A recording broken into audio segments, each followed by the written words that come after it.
ಆಯ್ತು ಫ್ರೆಂಡ್ಸ್, ಇಲ್ಲಿ ನೋಡಿ ಇಲ್ಲಿ ನನ್ನ ಮಗಳು ಯಾವ ರೀತಿ ದೋಸೆ ಅಂತ ನಾನು ಮಾಡ್ಕೊಡ್ತೀನಿ ಅಂದರೆ ಅವಳೇ ಮಾಡ್ಕೊತೀನಿ ಅಂತ ಇದ್ಲು. ಏನು ಮಾಡ್ತಿದ್ದೀಮ್ಮ? ಚಿಕ್ಕದಾಗಿ ಫಸ್ಟ್ನೇ ದೋಸೆ ಇದ್ಲು, ಆಮೇಲೆ ಎರಡನೇ ದೋಸೆ ಚೆನ್ನಾಗಿ ದೊಡ್ಡದಾಗಿ ಇಕ್ಕೊಂಡ್ಳು. ಅವ್ರಿಗೊಂಥರ ಖುಷಿ ಅಲ್ವಾ, ಅವರೇ ಮಾಡ್ಕೊಂಡು ತಿನ್ನಬೇಕು ಅಂತ. ಅದಕ್ಕೋಸ್ಕರ ಇದು ನ್ಯೂ ಇಯರ್ ದಿವಸ, ನ್ಯೂ ಇಯರ್ ದೋಸೆ ನಾಷ್ಟ ಆದಮೇಲೆ ನಾವು ಕೇಕ್ ಕಟ್ ಮಾಡಿ ನ್ಯೂ ಇಯರ್ ಸೆಲೆಬ್ರೇಟ್ ಮಾಡಿದ್ರು. ಅದೇ ರೀತಿಯಾಗಿ ಅವಳು ಯಾವ ರೀತಿ ಸೆಲೆಬ್ರೇಟ್ ಮಾಡಿದ್ಲು ಅಂದರೆ, ಅವಳು ಸ್ಕೂಲಿಂದ ಬಂದ ಶೂನ ಅಲ್ಲೇ ಸಾಕ್ಬಿಟ್ಟು ಒಂದು ಕೇಕ್ ಕಟ್ ಮಾಡ್ಕೊಂಡು ಕೂತಿದ್ಲು. ಅವಳಿಗೊಂದು ಅಷ್ಟೊಂದು ಆಸೆ ಕೇಕ್ ಕಟ್ ಮಾಡೋಕ್ಕೆ.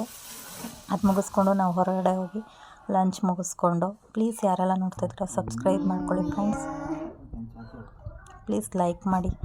ಹೊಸ ಯೂಟ್ಯೂಬರ್ನ ಬೆಳೆಸ್ಬೇಕು ಅಂತ ನಾನು ನಿಮ್ಮನ್ನು ಕೇಳ್ಕೊತಾ ಇದ್ದೀನಿ. ಪ್ಲೀಸ್ ಸಬ್ಸ್ಕ್ರೈಬ್ ಮಾಡಿಕೊಂಡು ನೋಡಿ.